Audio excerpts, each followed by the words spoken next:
everybody. Welcome back to Psychedelics Today. This is Joe Moore coming at you from Breckenridge, Colorado. Today on the show, we have Sean Hinton, Ph.D., adjunct professor at Capella University, also formerly at Sophia University, formerly ITP, Institute of Transpersonal Psychology. And we had a great conversation. We go all over the map and talk about history of science, philosophy, Timothy Leary, transpersonal psychology, integrating drugs into culture, aka ending the drug war, and all sorts of fun stuff like that. Sean got into transpersonal psychology pretty early. It seemed like a really early entrance into these schools, and has a lot of really interesting stories to share. So I think that's all I'm going to say for right now. Really great background. Really excited Sean came on, and I hope to be able to do it again with him.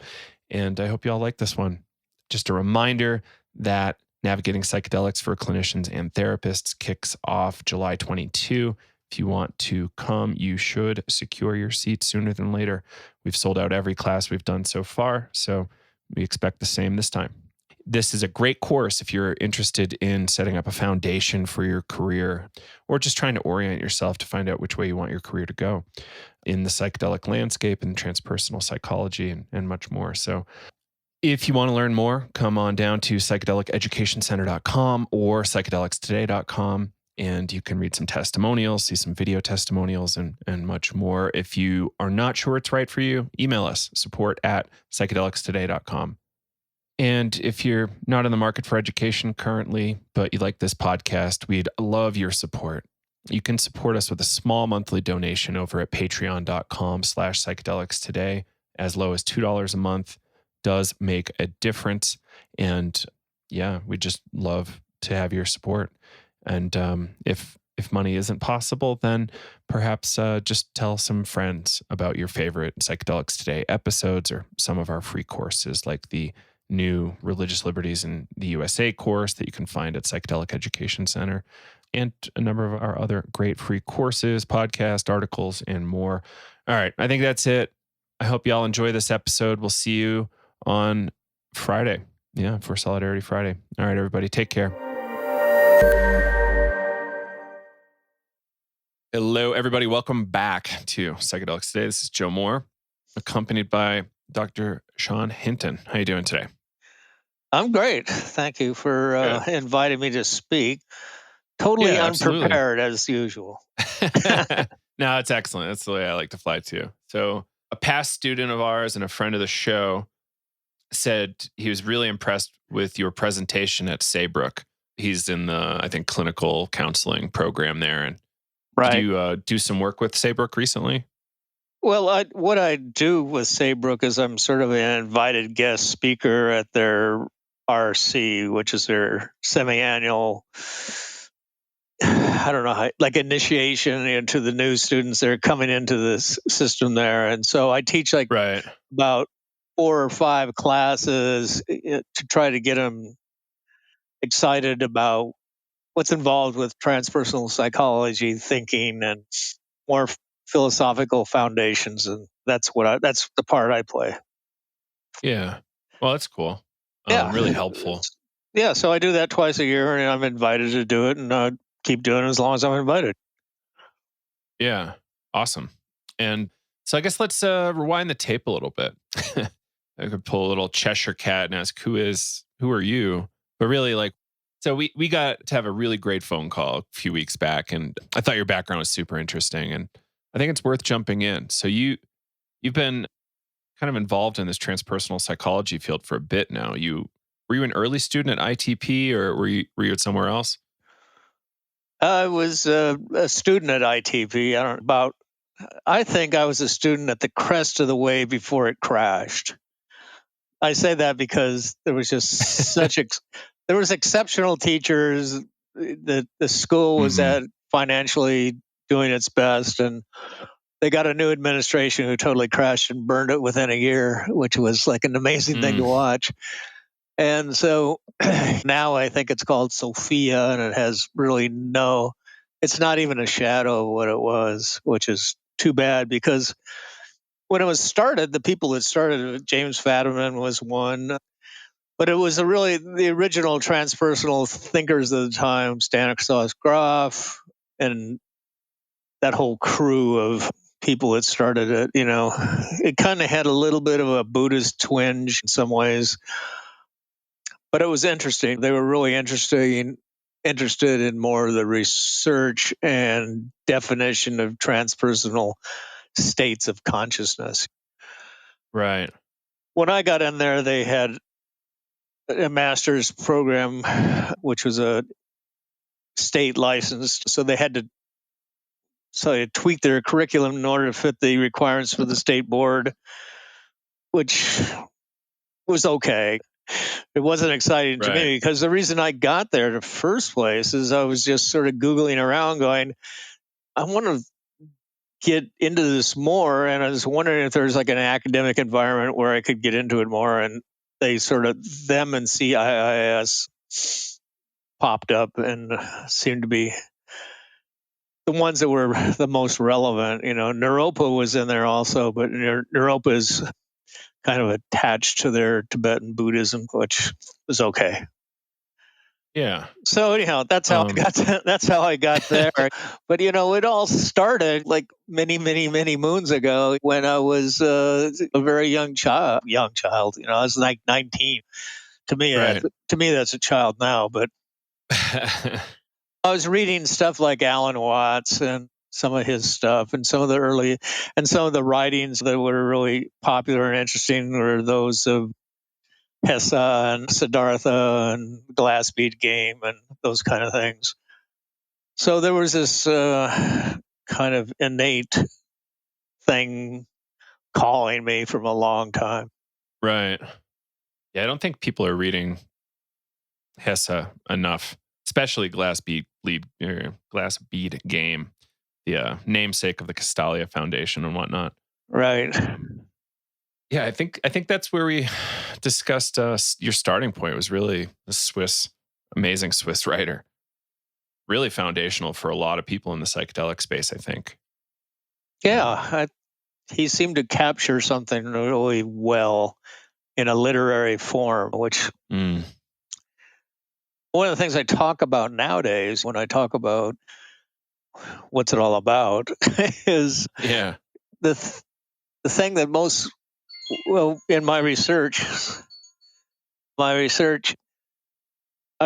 was doing for my numinous experience type thing, what I was focusing on is meaning. Right, like meaning making and whatnot. Yeah, and where that came from was I was talking to someone and I was telling them I was kind of interested in doing this thing of people who've had these incredible experiences, which a good percentage have that have taken psychedelics.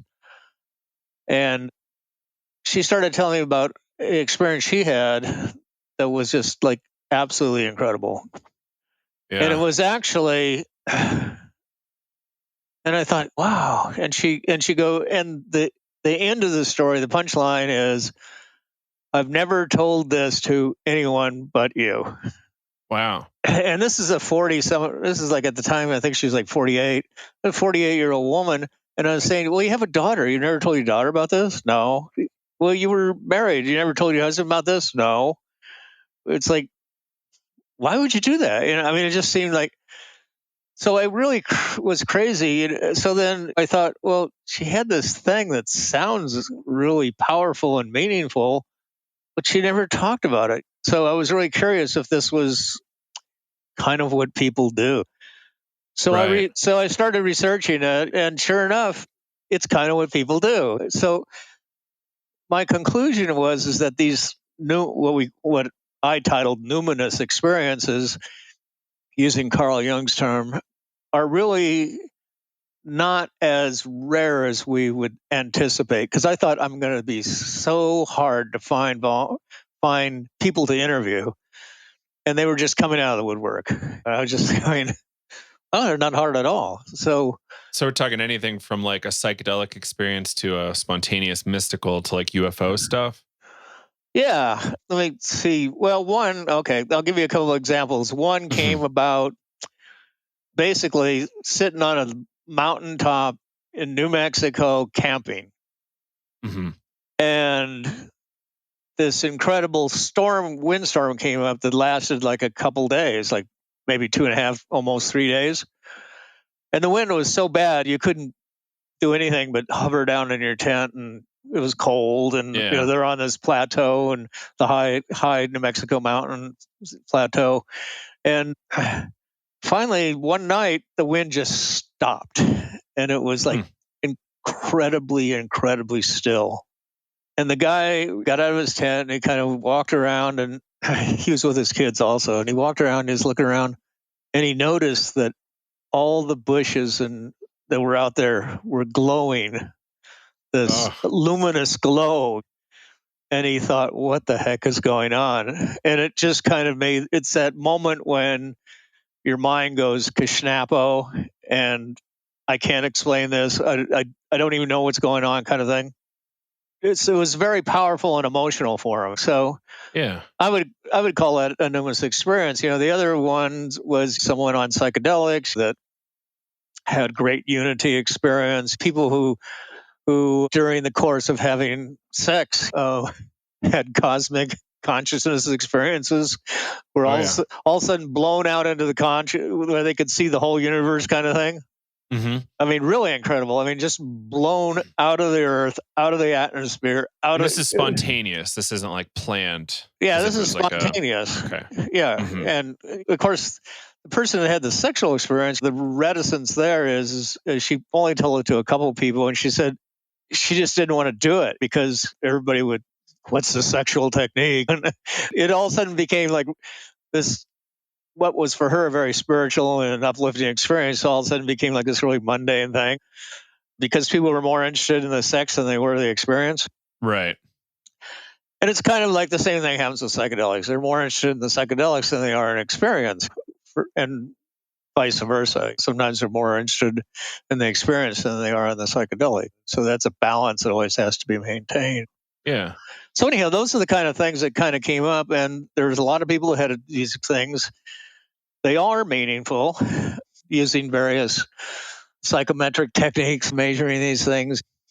Some of the stuff that Pankey used, and back in his day. And yeah, it's meaningful. So back to where I was, meaning was very important to that study, and it's very important to what I'm interested in. So I'm an existentialist. Let's put it that way. We were just learning the other day that in existentialism, there's kind of two streams. It's kind of the theist and atheist streams, kind of like Sartre and Gabriel Marcel, I think. And in transpersonal, we kind of, like, the spirit is just kind of at times another experience, right? Not necessarily having meaning. Right. Yeah. How do you approach that? That's like a really complicated deal. Say that again, because yeah, no worries. So we've got like this atheist stream and the theist stream, like Jean-Paul Sartre and then Gabriel Marcel. And like, how do we can have these kind of really wild spiritual or transpersonal experiences, and they don't necessarily have meaning, right? It's like they could be totally abstracted from your story and your kind of like a network of meaning, I guess. Right. Like, how do you kind of negotiate that meaning making kind of like an existential way with these weird numinous experiences? Well, gee, that's a tough one. Well, and we can shoot the shit around it if you don't have a direct answer. It's okay. Well, I look at existentialism as a different thing and from a different perspective, and basically that's that the fundamental question that they're asking is around meaning. And it doesn't matter whether they frame it with a theistic approach or a non-theistic approach, but like Rollo May, who's a existential psychologist, he kind of says that our social communal body is which we live and move and have our being in. So, and then Heidegger talks about being thrown into the world. So the basic frame of reference is that we're not, our consciousness or our relative frame of reference is not that of a sole individual encapsulated in this piece of meat, but that it extends much further than that.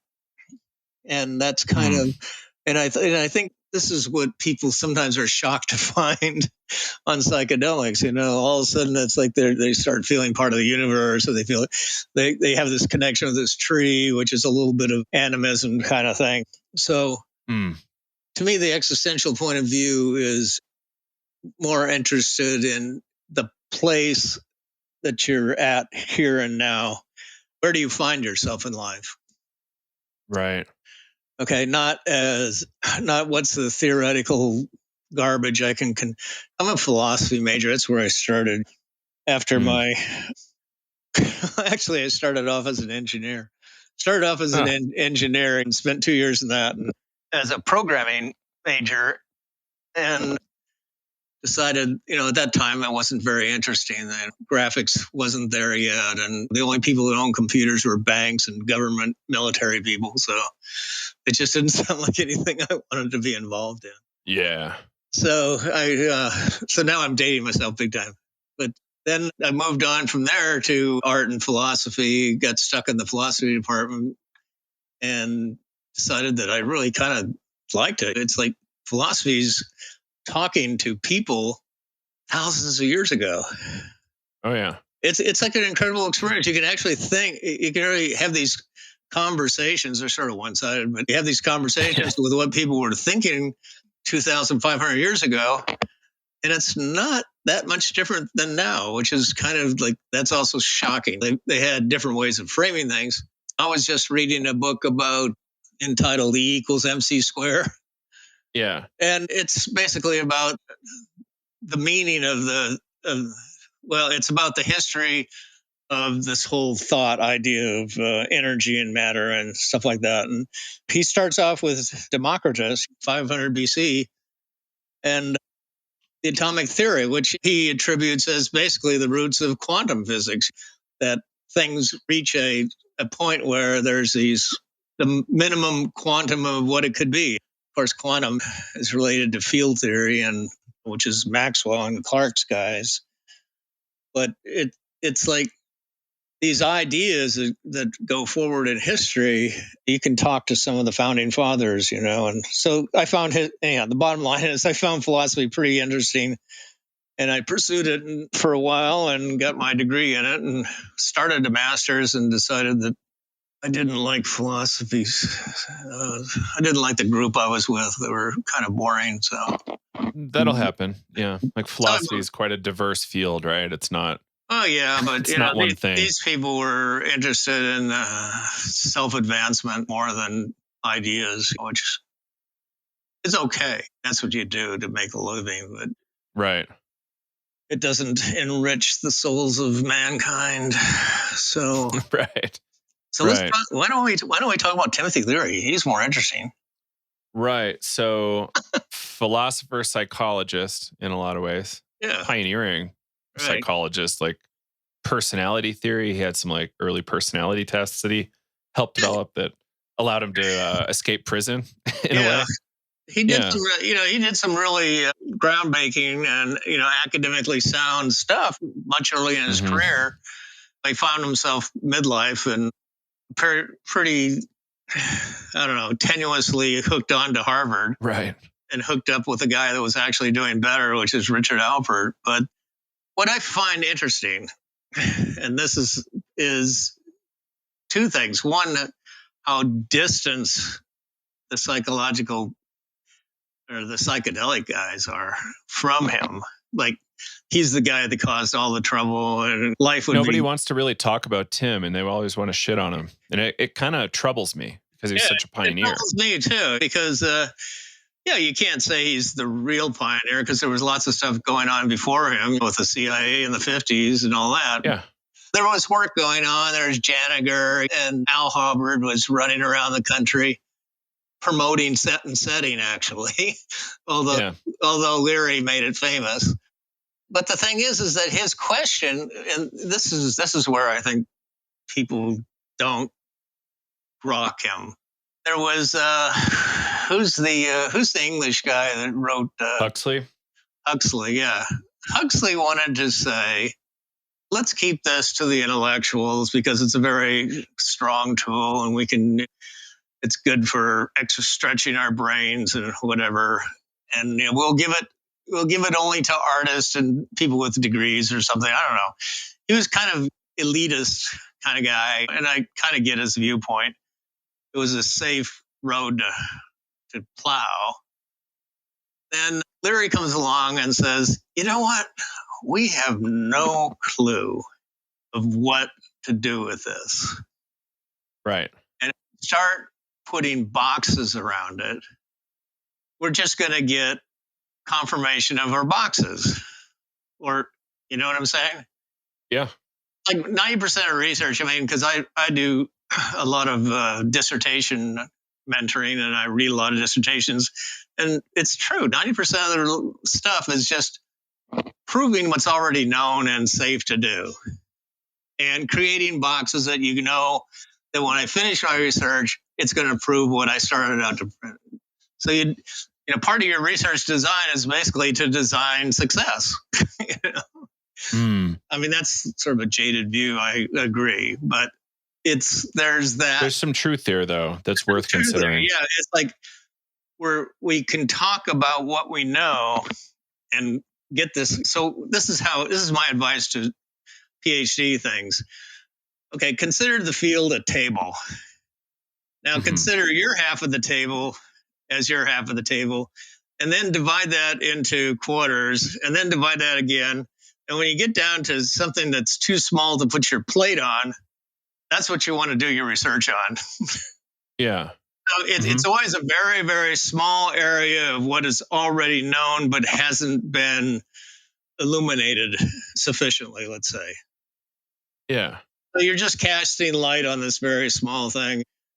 And, so anyhow, Leary didn't want to do that.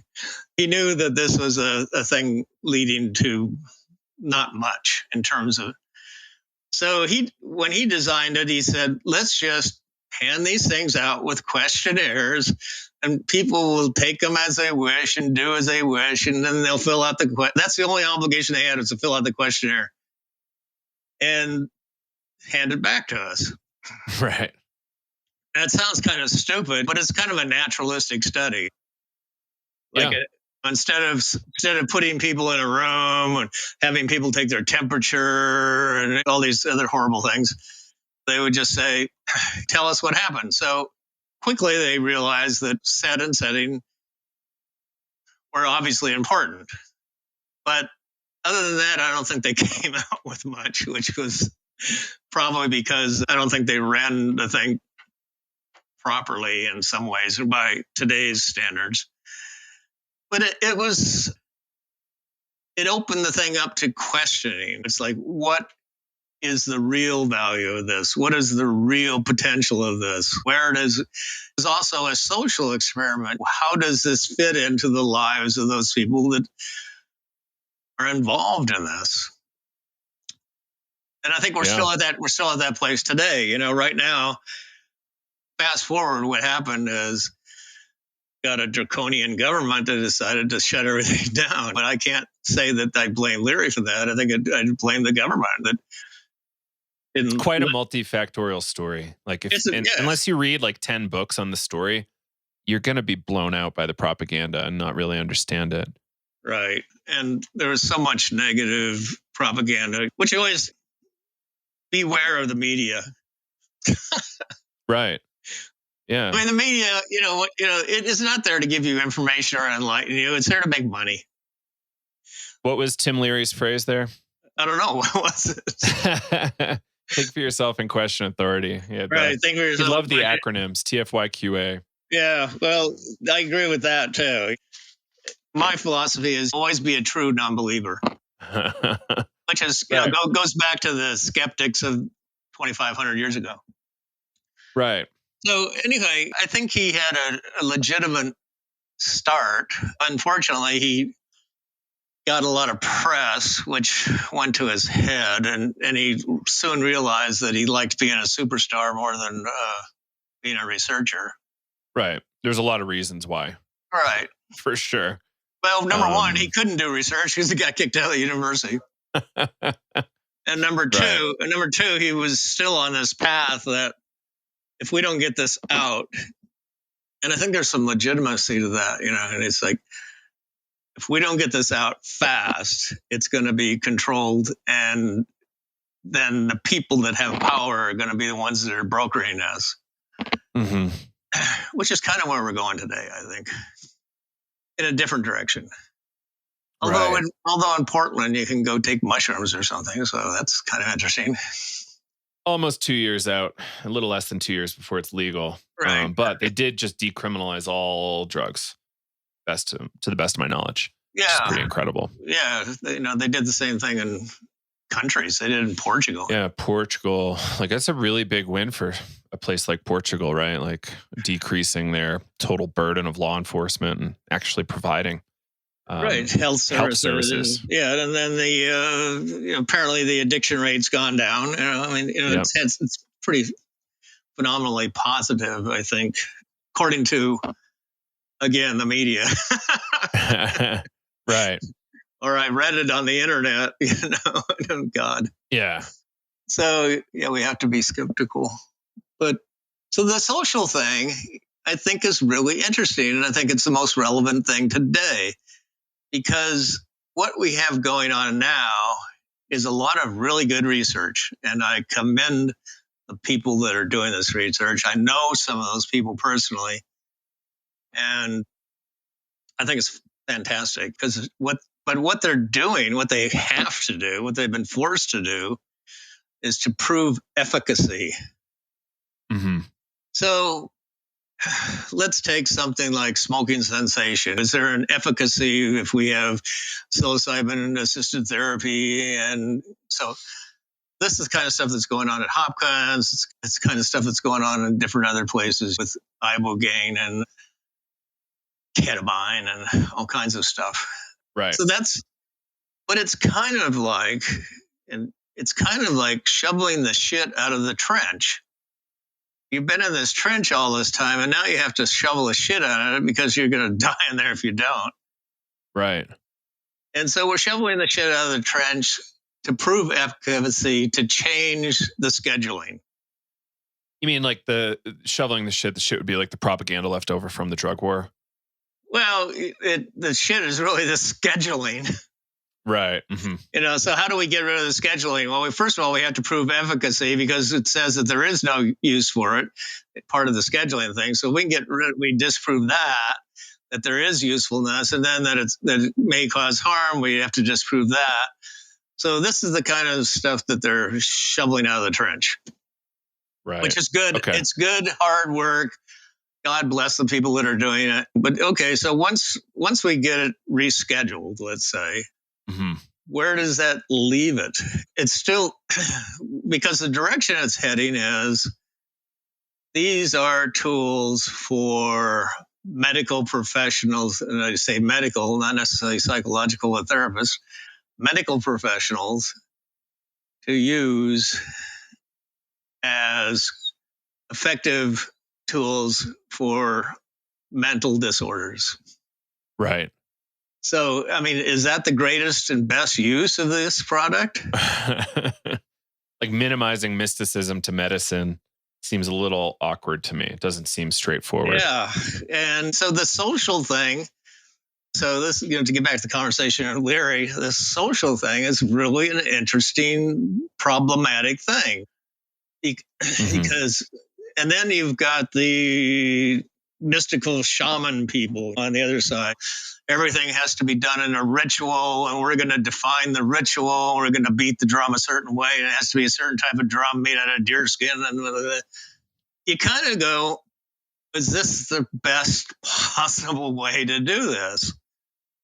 I'm not saying that any of this is right or wrong. What I'm saying is this is what we should be thinking about. This is where the conversation needs to start going. Yeah. Do we really want a bunch of certified shaman under some therapeutic guides guiding you down some path? Right.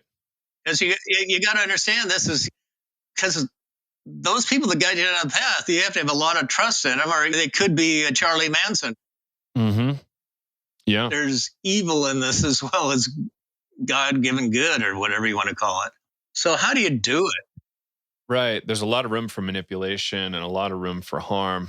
But if we just do it in medicine, it's like kind of boring. While revolutionary for medicine, it doesn't really necessarily help culture other than get people back on their feet who are kind of sidelined from culture from being so And if sick. we find the perfect drug, do we have a Soma of 1984? Maybe. Yeah. Like, I know I'll buy some for sure, but I don't like. Yeah, it's a little complicated, right? Like, or well, like, because is that what's happening why was right now? Soma there in 1984? It was basically to control the people. It was like just to keep them happy. Right. They just Right. have everybody in this euphoric state of I don't give a shit. Right. Or like, I was reading the first chapter of Brave New World Revisited this weekend, and which is only like a page. But this idea that we're going to have a lot of people, we have a lot of people. Culture is essentially like there's no one controlling it. And so the people at the top who are used to control, that control just doesn't exist anymore the way it used to. And religion, fracturing of families, like there's a lot of reasons why. War, even technology, like genetically engineered weapons are right around the corner. And if we don't have a Soma, what happens? Can we trust people at large? I think there's some valid questions why Huxley had investigated this, but I don't think he understood how wild the world was to become. Yeah, well, he wrote that thing in what, the 50s, 60s? I mean, that was maybe even earlier. Yeah, I don't know. It was like sometime post World War II, I believe, but was written in 31, published in 32. So he was thinking quite ahead of his time. Yeah, he was anticipating Hitler or something. Right. Yeah, totalitarian regimes. Like I don't think Stalin was in power yet. Yeah. Okay, so anyhow, that's the question. It's like, what kind of world are we going to live in? I mean, it's fun, and it's fun to talk about trip stories, and it's fun to talk about the latest and greatest synthetic neuroscience and whatnot. Also, neuroscience, but what's it really mean to the lives of those people who would like to have a more expansive, happier, content, paradisial life, as opposed to struggling through tyranny? Mm-hmm. So, anyhow, I kind of put Leary on the side of he's trying to open it up to the people to vote. And it's a good thing because people like Stephen Jobs, is a famous example. He really benefited, and so did the world, and so did the people that created a lot of the artificial intelligence and the mouse and graphics programming and all that kind of stuff. There's a number of examples of people that were inspired by this. And my teacher and James Fadiman, when he was doing his research at SRI on creativity, they did come up with like great stuff. So one of them, I think one of the ones he mentioned was the laser disc, was sort of conceived on acid and some other things like that.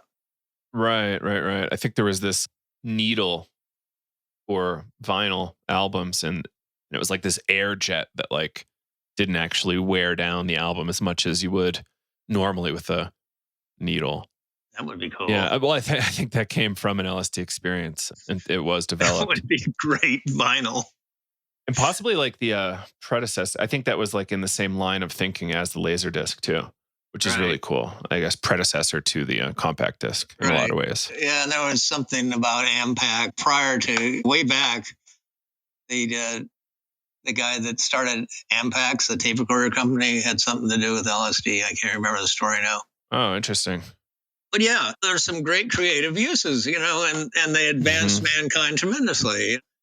That is a more interesting, should be explored more, but it's a little bit hard to explore, I think the closest thing that comes to it now is the anecdotal microdosing collection of data, which Fadiman's doing that a little bit, or maybe a lot, I'm not sure. Right. I think he might have slowed down. That was Sophia Korb and Jim Fadiman. They collected a massive amount of data there, and it was really helpful, but it's hard to relate to that kind of when we're so focused on clinical data, like how do we relate to Yeah. anecdotal data at that scale, other than informing real research, I guess. Yeah. Well, let's see. But I think you get the problem, right? It's like, we're used to this kind of straightforward data with statistical analysis and whatnot. But when it's like self-reporting, it's a little tricky to apply to like culture at large. One of the guys that I had him as a teacher and didn't particularly appreciate him, but he's certainly a giant in Jungian psychology, and it's James Hillman. Yeah. Yeah. You got to spend time with James? Yeah, I did. Yeah. Oh, amazing. Yeah, he taught one class. So it was amazing. But he was arrogant, and it just kind of put me off. So anyhow, one of the things he said, my soul is not the result of objective facts that require explanation. Rather, it is a subjective experience that requires understanding. Yeah. And if you kind of let that grow into you for a bit, it's what we experience and who we are and what we are. Transposed soul and psyche is the same thing. It isn't something to be objectively poked at in space and time, so to speak. It's something to be understood and reflected on in terms of what his experience is, because he used to say that soul making was really what experience is what makes soul. And we're constantly creating who we are and what we are via experience. So without experience, there's really nothing there. And that takes everything into a different realm, which would be more like what I consider a transpersonal realm. So when you're dealing with this thing, it's the understanding that's important and not necessarily the quantification, which is complete reversal of probably Kant. Right. It's like the opposite of how psychology has traditionally been done the last bunch of years, as we've moved away from these depth traditions that Hillman kind of embodies. Right. It's kind of a champion of in a lot of ways. Like, how do we square that with behaviorism, which is kind of the operating system that we're kind of dealing with right now in psychology, which isn't necessarily CBT, great for communicating. Cognitive behavioral therapy.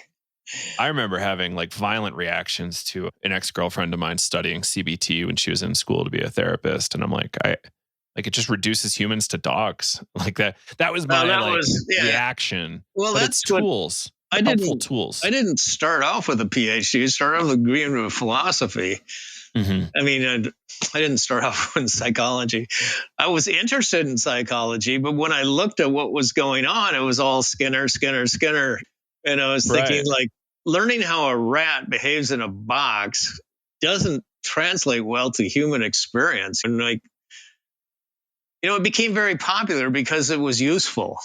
I mean, if you could create situations where people were more productive in industry, that's useful. If you can influence behavior through rewards and punishment, that's useful. If you can select people for the military based on historical data, that's useful. So and these things were all funded by industry and government. So that's where the money came. And so that's where the thinking went. It's typical American pragmatism at its best. Right. Like if you can't show me the usefulness of it, why should we pursue it? Yeah. And usefulness means it makes money. Right. That's the American pragmatism is just a branch of capitalism. So how does poetry fit in, or like painting and fine art? Like if it's a commodity, that's one thing. Also fit into this. Well, that's probably why we didn't have them. We had Norman Rockwell painting Thanksgiving dinner. I was listening to a critique recently of kind of Europeans being a little stuffy about how horrible America was in probably the early 1800s. Okay. They're just saying it's like essentially one of the worst places you would want to be other than Russia, because it just wasn't interesting. There wasn't anything interesting happening for like certain castes of people, I think. I wish something would happen. Right. That's a Radiohead thing. It's really interesting thought. Like what is it about America that these people found somewhat horrendous even back then? Well, we were a frontier country. We had Harvard in the 1700s, the late 17, around 1770. I know this because I'm reading about Adams, John Quincy Adams, particularly. Yeah. He's one of my relatives, so That's right. You mentioned that the other day. I'm a direct descendant of two presidents. So Amazing. the thing about he's traveling in Europe, and of course it's the court of the king at that time, as well as in London. And France is very rich and self-involved, although they got a huge debt to pay off from their wars. But he travels off to St. Petersburg, and he has to go through Germany and that place. And he talks about the serfs and the peasants, and they were basically slaves. He was just appalled at the way the lower classes were just slaves.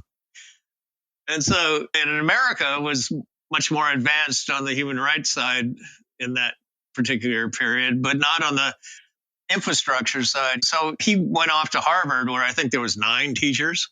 And that's interesting. Your entrance into Harvard is you had to know the writings of Cicero and Virgil and a couple other Latin and Greek people, and be able to calculate reasonably in mathematics. Right. When you look at it now, you need advanced calculus, and you have to have public service, and on and on and on. It's like it was a different thing. And the same thing with like when James graduated with his medical degree. To get your medical degree, you had to answer 9 questions, and you only had to get 6 of them right. Oh my gosh. Yeah, they may be very technical, long-winded questions, like this, and you're supposed to give like a dissertation on it. But yeah, it was a different world. It was just so to answer your question, and we're still that way. Culture, when you have cultures that have been since Roman times, back in the 1st and 2nd century. Embedded in your country, that's 1,000 years as opposed to 200 years of American culture. Yeah. It's a different scene. And we haven't gone through a lot of the ifs and ets and buts and stuff. Right.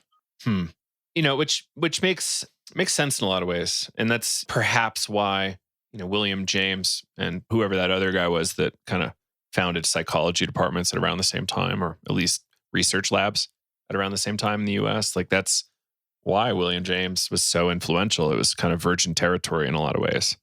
And there's so much ground to be made.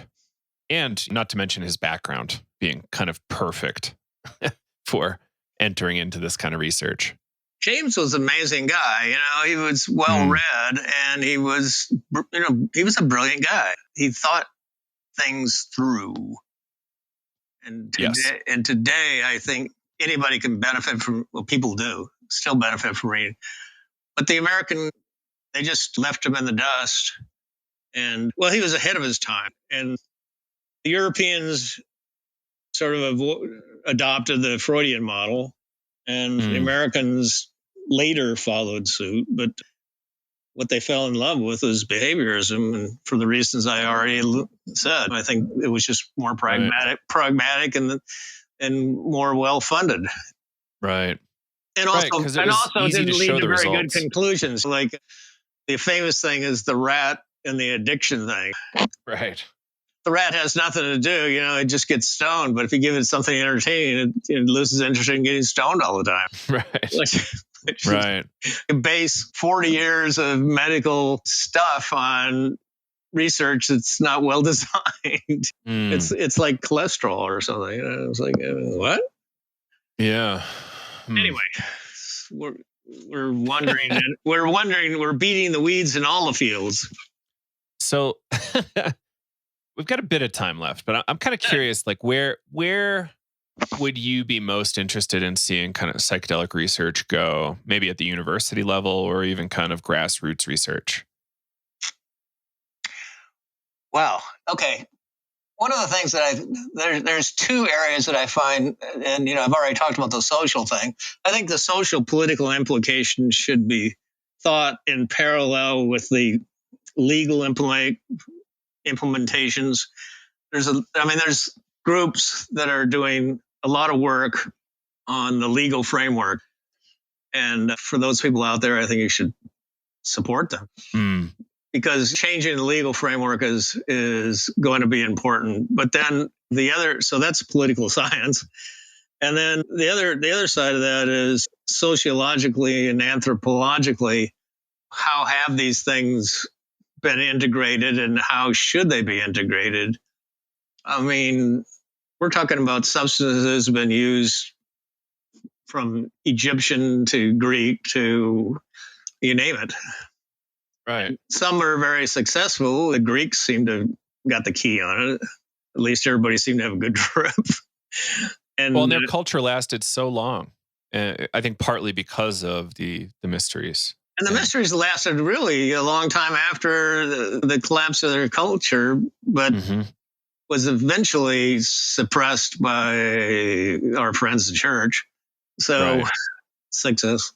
And that's another thing. See, I don't want to get into that too much because we'll really get decided. But when I look at pre-Christian religions, etc., within Europe, I think it's an interesting thing to see how that. Rumor has it there was psychedelic stuff, but those are kind of like the same thing of going into the Amazon. You're dealing with basically tribes that are basically kinship tribes or close to it. So those kind of societies really radically don't function the same once they become agrarian, mass food production, mass housing, mass cities kind of people. Once that happens, all of a sudden you got this monotheistic, the king is God or has a direct connection to God. And it's, of course. And then the higher, and that got passed. All the kings in Europe were anointed. They were gods anointed. The Holy Roman Empire, literally, it's that way, sanctioned. Regardless of religion. There's always the anointed thing. Once you have monotheism, that's what you get. You get this hierarchical structure, which is very strong socially in terms of large empires, civilization. But I think we've outgrowing that because with our ability to communicate and if our trade is open, trade's always a big thing. Trade's open, we have ability to communicate. We kind of don't need a lot of those social structures anymore because are limited. We need limited social structures. And, where we're going. So anyhow, back to your question. I think the social implications of how we integrate these things is important, or at least have some ideas out there. I haven't seen any really interesting ideas. People are sort of focused on like alien information theory or things like that, where it's kind of like, what are the neurological bases of this stuff? And it's all an emergent capacity of just a bunch of neurons that came together because of patterns in quantum physics, that patterns in atomic bonding and et cetera. You just go from top to bottom. And that's all very interesting, but that's the roadmap. When you start confusing the roadmap to what the reality is, they're two different things. Right. Mm-hmm. It's great to think of myself as a bunch of neurons and stuff like that. Well, that's a great roadmap, but I'm sorry. What I'm experiencing is something that needs understanding, as Hillman would say. So how do we integrate this understanding part of ourselves with a society that's cohesive enough to allow for those understandings? They're open and unafraid. That's all the good stuff comes from places that are open and unafraid. That goes like from trading centers in ancient times where they had these centers where all these cultures come together and they trade and it's very open and they don't care about your religion and all that kind of stuff. And they prosper tremendously and information gets exchanged. So the linking factor here is information gets exchanged in an open space. Yeah. Okay, and the validity of the information has to be tested, of course. That's the problem we have with the internet. We got lots of information being exchanged, but the testing, isn't very sophisticated at some points. So that gets worked out over what, decades, centuries? I don't know. Uh-huh. But open, this idea of open, free spaces where information gets exchanged, that's pretty interesting to me. Like, to sort of analyze those places and saying, how do we create more of those spaces? Companies have been trying to do that all the time. Like, we'll have ping pong tables and beanbag chairs, and people will get together, and we'll have no hierarchy. I mean, this is what I used to do when I did my MBA stuff. Look at flat organizations where they didn't have hidden offices. Everybody had a cubicle and they're in the same space, and anybody could call a meeting in the middle of the circle or whatever. Right. It's kind of hard to communicate how important I think software culture has been in terms of like cultural improvement, or at least non-hierarchical thinking and creation, maybe. Because there's so much money to be made. There was a lot of drugs going around. And they were willing to experiment, right? Like the old way clearly was just producing stuff like Vietnam and nukes. Right. The new way was like creating stuff that scaled really, really well and improved a lot of people's lives. I'm just blown away about. I was looking at my phone today and I was thinking, like I do Skype meetings on my phone and Zoom meetings on my phone and FaceTime and all this stuff, and look at my, transfer money across things. And it amazes me. I mean, even though I was in the tech industry for a long time and I helped bring about some of these things in some ways, it's just how fast it scaled and how prevalent it is. Uh-huh. I mean, this cell phone with pictures on it and cameras and all that kind of stuff doesn't belong to the rich and elite. You can get a cheap one in Africa and it does a lot of what you do. It's like, right, which is what pretty kind of incredible. It's an amazing amount of power in somebody's hand. And that power is superior technology and microprocessors, but mostly really clever and inventive software. So what you're saying is it's, the way it's changed the world is immensely. And I think the video on your cell phone has made a level playing field in a lot of places. Right. Like if we look at police abuse as like an easy example. Exactly. Like, it's not deniable anymore. Yeah. The local badass sheriff that can do stuff in the dark and nobody sees it, it's becoming rarer.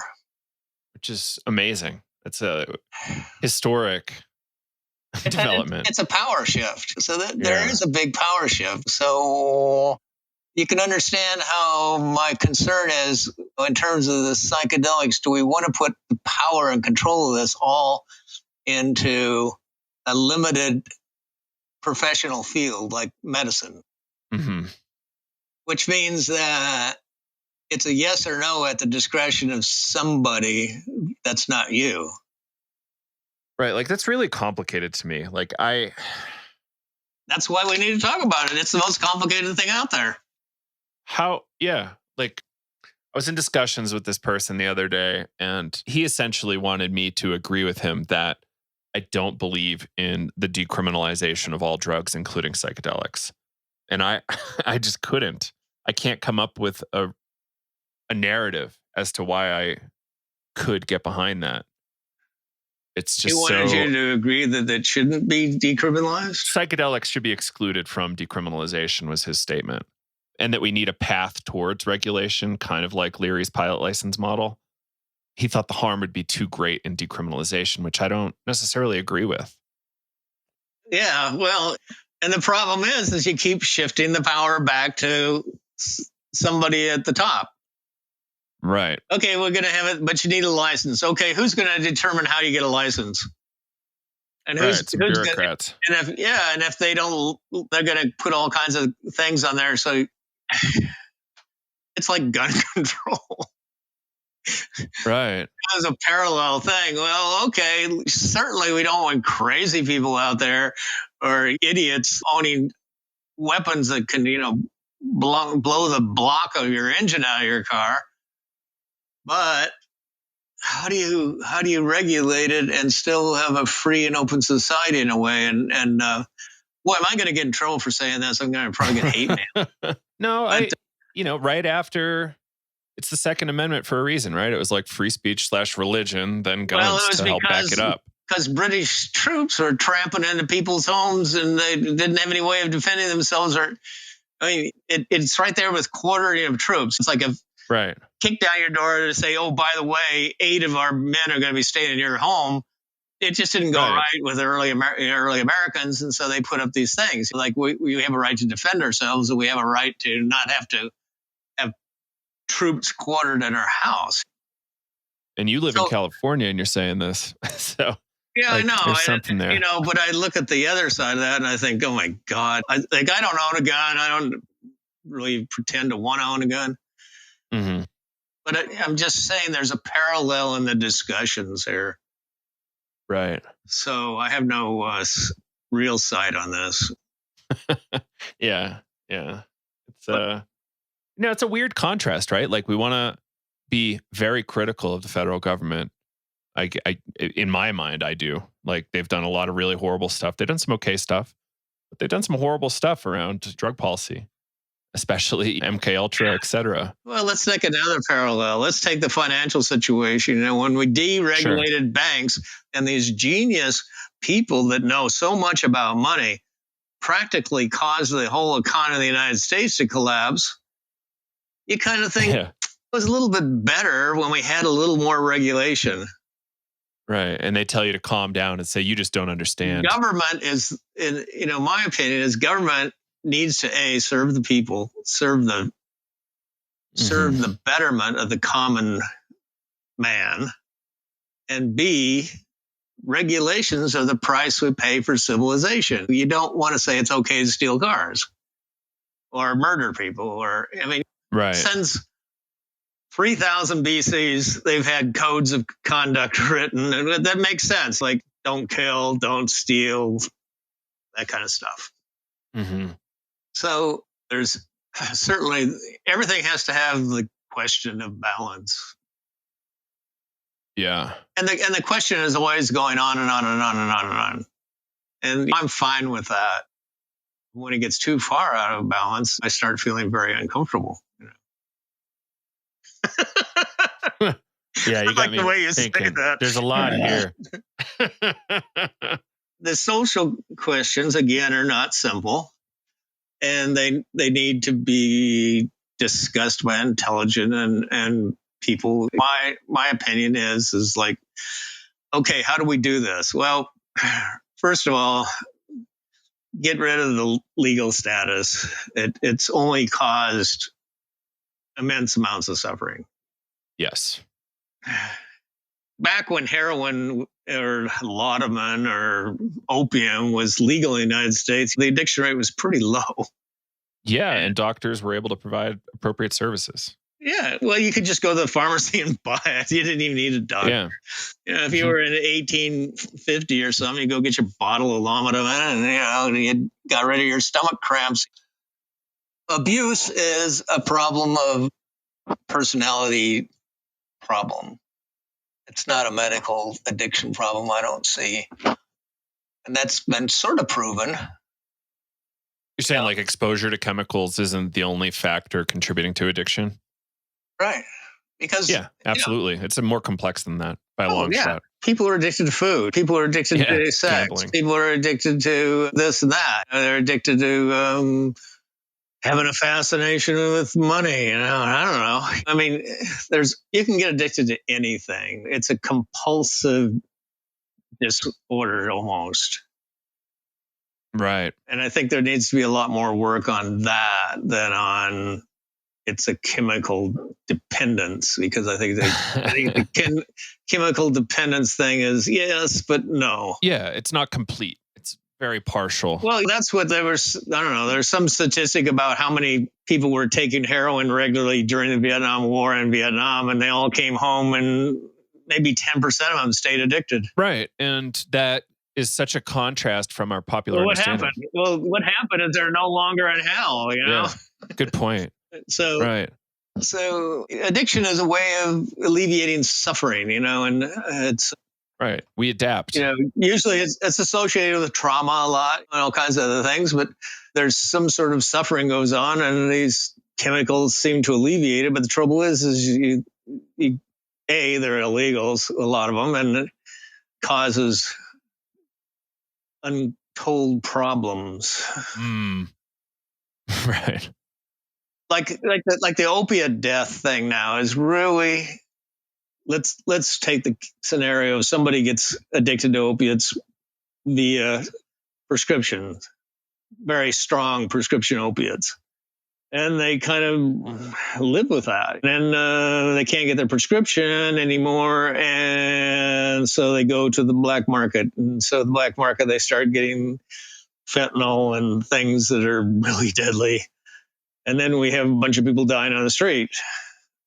Wouldn't it be better if they could just go in the drugstore and get the old stuff that didn't kill them?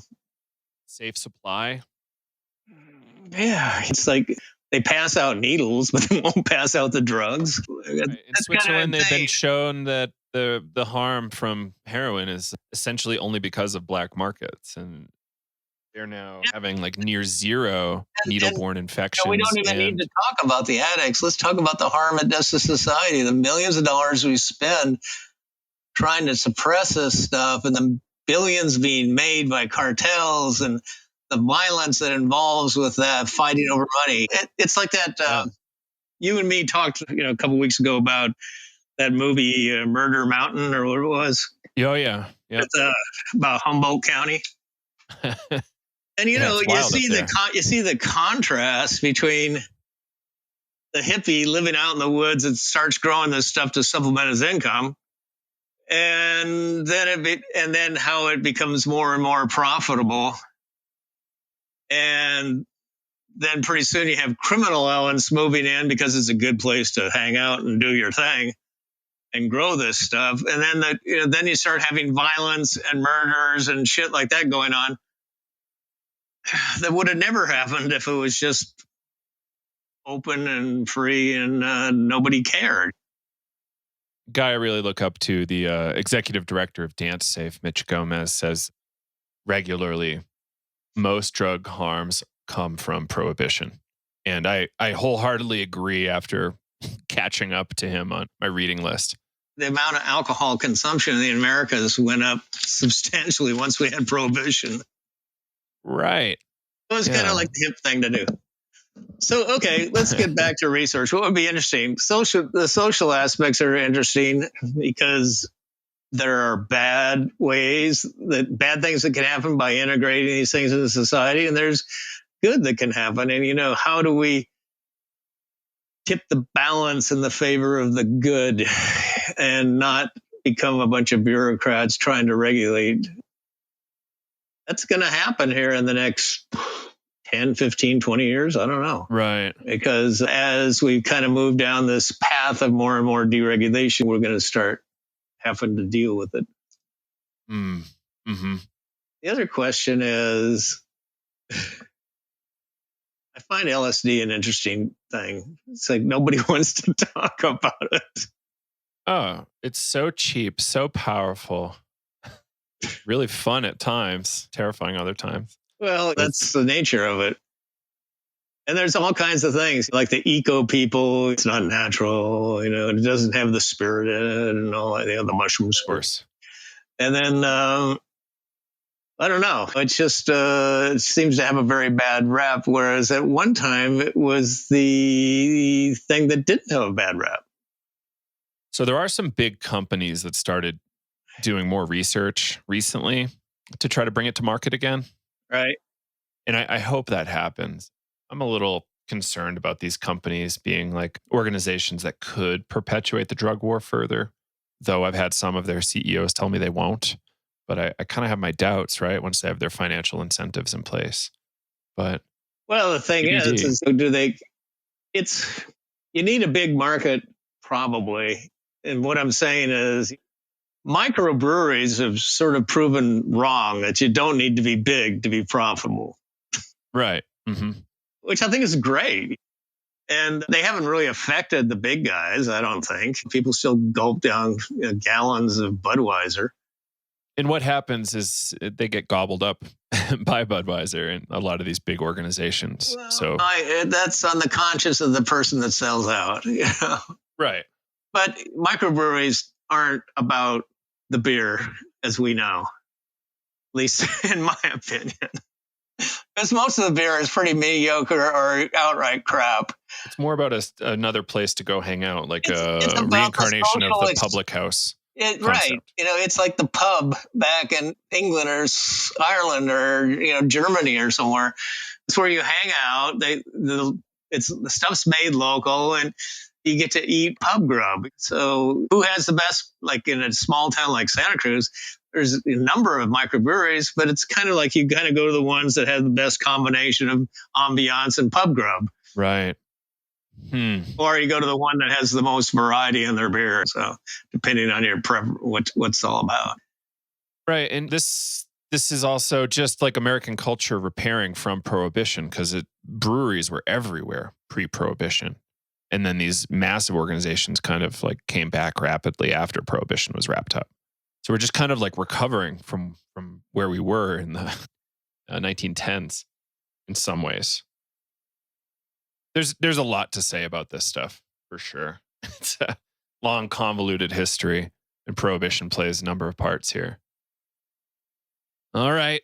We had a little bit of a technical failure there. No idea what happened, but we decided to wrap. So a few things. That final thought I was on, like the public houses kind of playing a really important function in Europe. I think that's not something to scoff at. And this new reincarnation of microbreweries kind of being a reinstantiation of that across large portions of the US and elsewhere. Very interesting point. How important to our conversation? Not so sure, but coffee houses in Egypt like led to a lot of radical politics, or even in Europe too. So is that where beer kind of slows you down, doesn't like ramp you up like coffee does. So maybe it's a different function. Who knows? Anyway, Dr. Sean Hinton wanted to mention a few things like regarding research, particularly around decriminalization, like how are mushrooms being integrated into culture in certain areas as decriminalization rolls out? Are there changes? Could sociologists, forward-looking sociologists, start studying this really closely, or anthropologists? And perhaps we can get some really forward-thinking policies, or maybe some forward-thinking individuals could step in and help us understand like how we might be able to go forward here. And another thought he had was around kind of, we've had cultures around the world successfully integrate these things for long periods of time. Perhaps this festival model, kind of like the Rites of Eleusis, like mapping over to Burning Man and other festivals like regional burns and various music festivals, like maybe that's the place that these things belong as part of culture, not part of medicine, kind of separating the two. Really successful. The Greeks lasted a long time, partly because of the mysteries. And is there some sort of cultural cohesion around these festivals? Like, is it kind of like a retribalization, like a feeling, like you've got a genetic memory of sorts of being in a tribe? We're all descendants of successful tribes. And maybe these ideas of Grateful Dead, Fish, whatever, there's so many different bands, so many different festivals. Like maybe that festival is your tribe, right? And you go every year to reconnect with your tribe. I know I've got those. I know other people do too. But is that a great way to feel connected, even if it's only a couple times a year? Might be better to have connection more regularly, but maybe we don't need the psychedelics more regularly. I don't know. Open question. I would prefer much less regulation than some people want to put in place, but who am I to say? I'm not the king of the world or anything. So it's going to take a long time to sort this out. But let's start thinking about it. Let's get researchers working on it, sociologists, anthropologists, and much more. Because we want to understand what we're doing as much as we want to understand what's happening in Peru.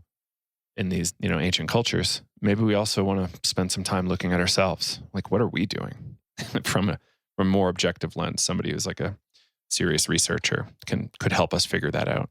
Yeah, I think that's it for thoughts. We'll probably have Dr. Sean Hinton back on at some point. I would love to. It's really fun chatting with him. Broad-ranging conversation. And I hope you learned something. Hope you had some new thoughts come from this. And yeah, I think that's it for now. We'll see you next week. Joe Moore signing off.